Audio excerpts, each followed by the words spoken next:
Hello, friends and family. It's day 106, cycle 5, day 21.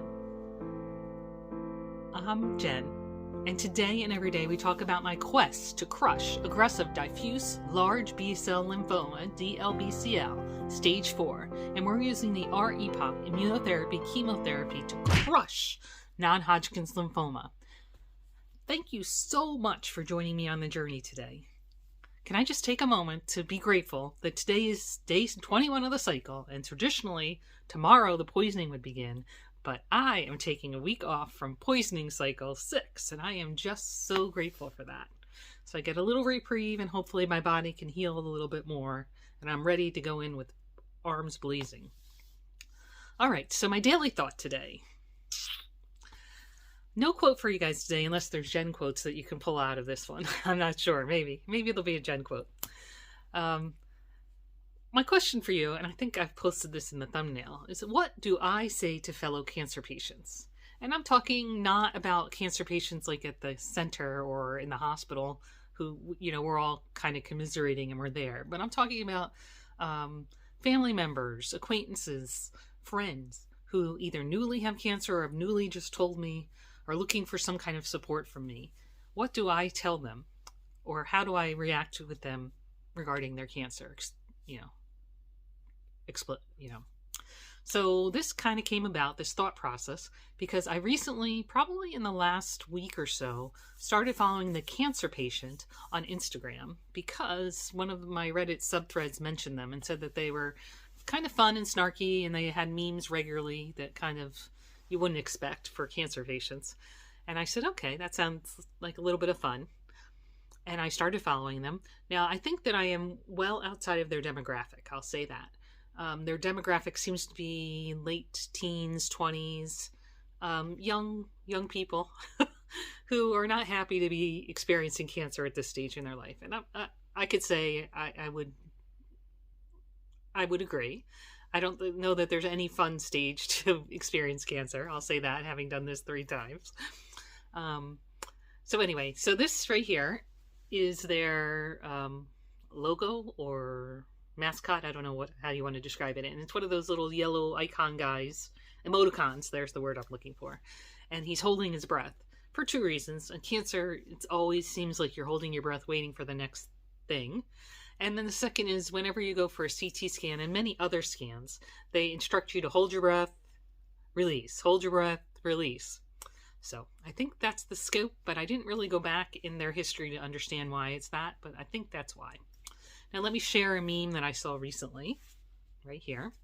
And this thought, this idea to discuss this came up because I saw a thread on their Instagram that was kind of about what people say to you and how irksome or how supportive what they're saying is to you as the cancer patient. So then I said, why don't I have this conversation with my friends and family on YouTube about what do I say to a fellow cancer patient? And so even when I'm not actively having cancer, I still will say the same thing. So if you'd like to play a game, you could pause the video right now and down below in the comments, put your guesses about what you think I say. All right, so let's keep going. So this may surprise you because overall, you all know that I'm a relatively positive person, and I'm certainly positive in my approach to the way that I battle cancer. However, when I talk to somebody who's just found out they have cancer or who's just shared with me that they have cancer, what I always say is, are you ready for it? Maybe I'll even put it up on the screen like I do my quotes. Oh, cancer sucks. I'm so sorry to hear that.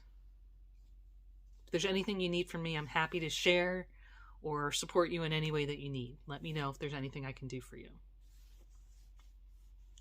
I rarely ever... Now, if it's somebody that doesn't know me too well, then I might add on to that, I've had cancer. If there's anything I can do for you or any experiences I can share, please let me know and I'm happy to share with you, but I'm not going to offer you any advice unless you ask for it.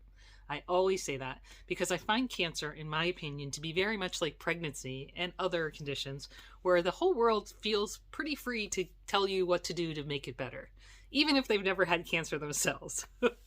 I read that you should do this. You should stand on your head for 10 minutes a day and then you'll feel better, or you'll do this or you do that.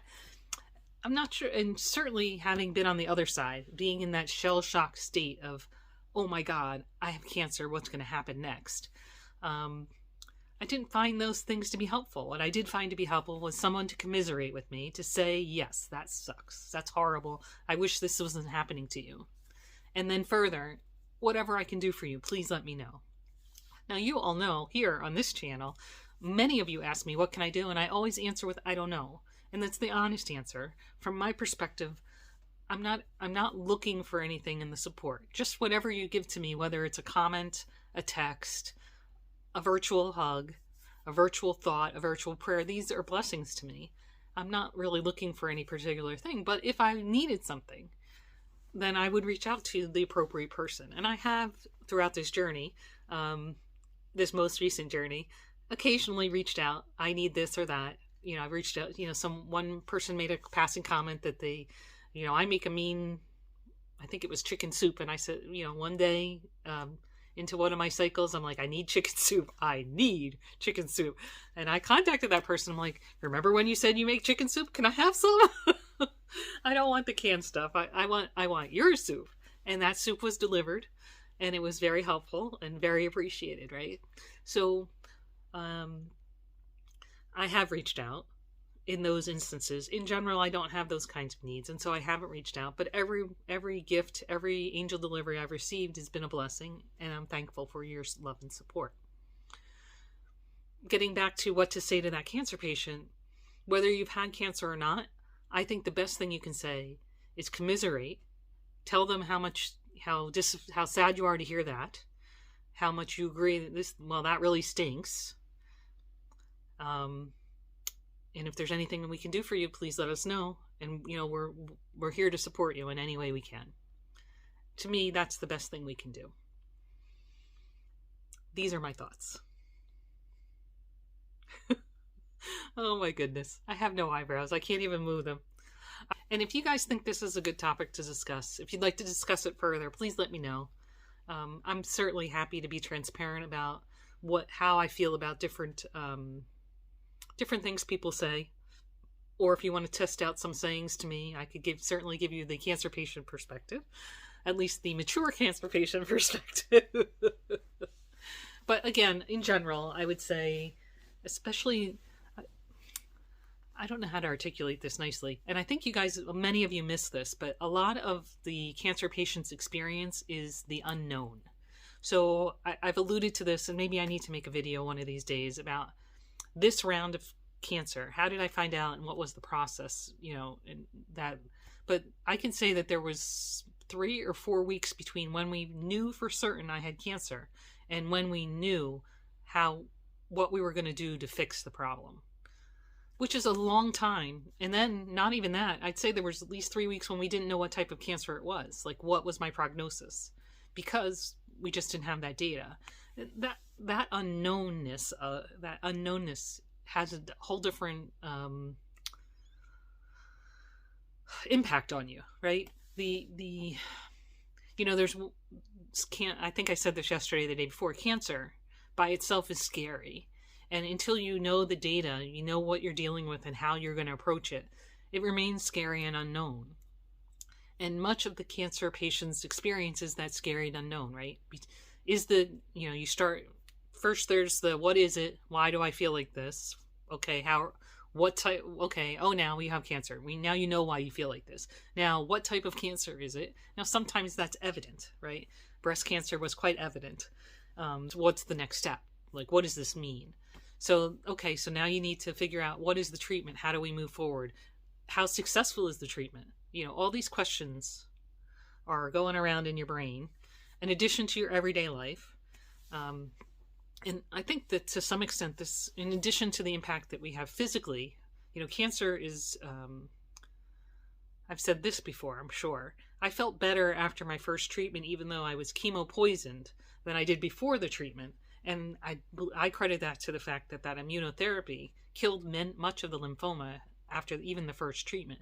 And that the damage that the cancer was doing to my body on the inside, was was alleviated to some extent, right? So cancer itself is damaging, right? And then the chemo is damaging. And how are you going to survive all that? And what's going to be the outcome? So I'm taking all this medication, poison, to kill the cancer. And now, okay, now I don't have cancer, but what about the lingering effects of whatever the cancer did, plus whatever the chemo did, right? So there's all these unknowns in the cancer patient brain. And, you know, just like that meme said, when somebody says to you, oh, just be positive, that's kind of a slap in the face when you think about all the crud that's going on in your brain. And I think, you know, that's part of the reason why I do endorse a pity party, an occasional pity party, because there's so much going on in there. And it's just not realistic to expect that we can just, all right, let's be positive and march on. Now, I say all that, you know, my personal approach, my personal armor is to take a positive approach, because when I get stuck in all that other stuff, I don't have the energy, and I already have energy issues, as you know, to battle. So that's my approach. But I would never push that onto somebody else and say, this is the way you need to handle this, right? I can only say this is what's worked for me, and this is my approach. I don't know if that makes sense to anybody, but that's where I'm at. All right, so I think I've belabored that. But again, if you have any questions or would like to bounce anything off me at any time, please feel free. Okay. So how am I? I'd say I'm about the same as yesterday. Overall, most of my physical symptoms, the poisoning symptoms, you know, that I track every day that you see in the charts, they've mostly been alleviated. I have a little bit of yeses today, more than yesterday, but not significant. But I am still struggling with the energy, for sure. Particularly on my working days, I just feel I don't have enough energy to get beyond it. Like, it's taking all of my energy to get through an 8-hour working day. Should I be taking shorter days? I don't know. I could say this, at midday and in the afternoon where you get that slump, I've tried to just lay down for 10 minutes or 30 minutes, see if I could take a quick nap. I don't even fall asleep when I lay there, and I don't have electronics with me. So it's not like a napping kind of exhaustion. It's like a body kind of exhaustion. That's all I can express. I don't know how else to describe it. So I think it's just a healing process that has to continue, and I'm grateful. I was feeling a little guilty that I postponed the treatment a week, which, you know, my reasons, you know, the holidays and Sam's birthday and so forth, but I am feeling like this extra week might give my body that extra time to build that energy store. I am worried that if my energy is still here when I start the next treatment, then I'm going to get knocked on my butt after cycle 6. So I'm hoping this extra week will help me kind of climb my way out of this energy hole. Fingers crossed. All right, angel delivery.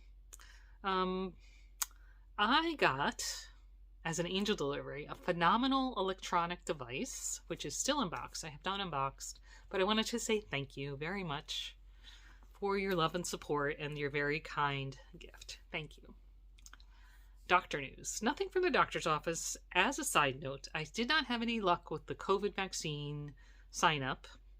I did stay up last night a little bit late to try because there's word that at least one of the local pharmacies has availability in the overnight hours. So I don't remember how late. I stayed up kind of late, little-ish, to see if I could get something.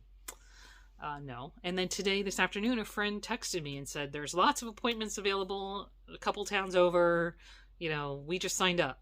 And so it took me a little bit to get to the right link. I Googled it, and then I had to click through a couple, and then they ask you if you're authorized, if you have CDC, blah, blah, blah. And our state's a little more stringent than other states.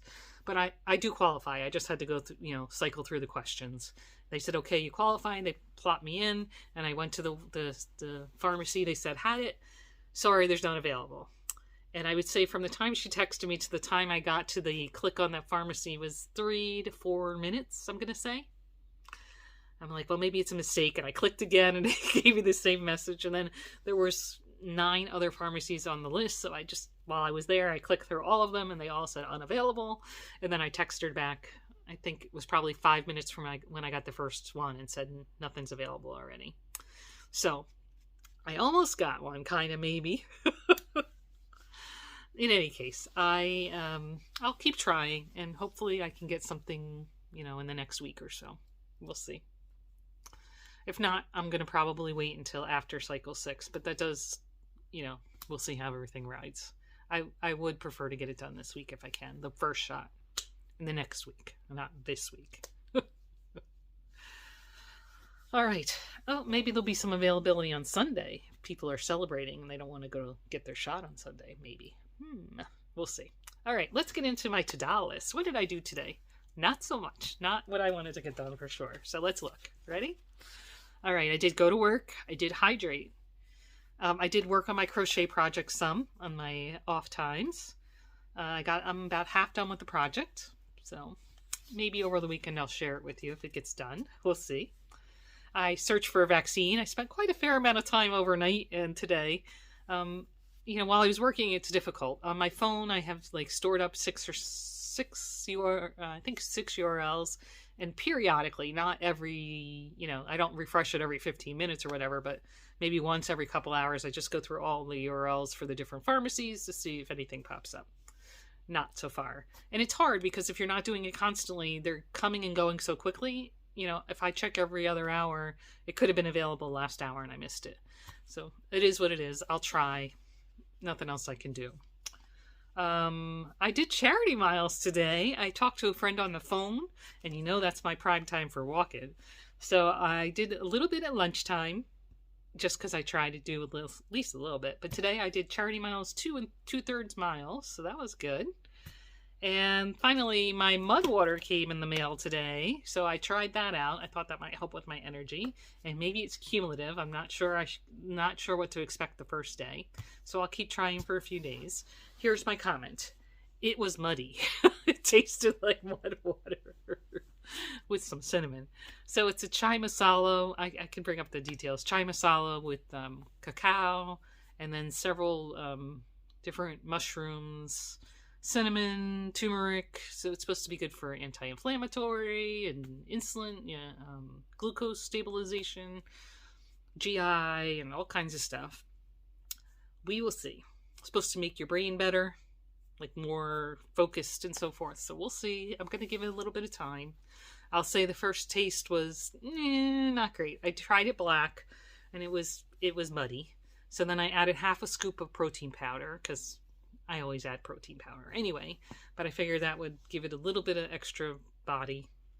And my protein powder tends to froth, and there was a frother with it, so that was kind of fun. It made it like a little specialty drink, right? All right, so that's that. So my to-do must list for tomorrow: I have to work, I have to hydrate. I still have not done the Porridge Plus, so I'm going to do that tomorrow. Roast my pecans. Balsamic vinaigrette I want to do. Maybe I'll do that tonight because I feel like having that later. I'm going to continue searching for the vaccine, and we need to break down the cardboard tomorrow because Saturday is our monthly drop-off for the county, so we'll be working on that. My to-do would love to do crochet and clean. So charity miles, we still have a team of 18, and the team has collectively moved 1,301 miles. Great job, team. If you'd like to join our team, here's our team name, and there's a link down below in the description box. Thank you so much for joining me today. If you're just here for story time, we will see you tomorrow. All right, daily symptoms and statistics.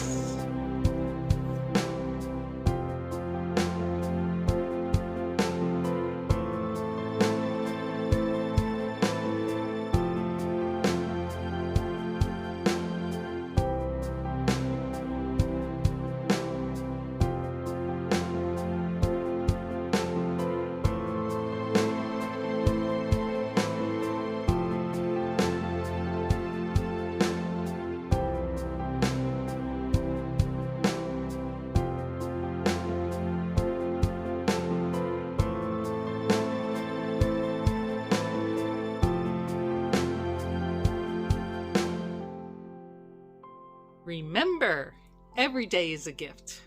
Live it.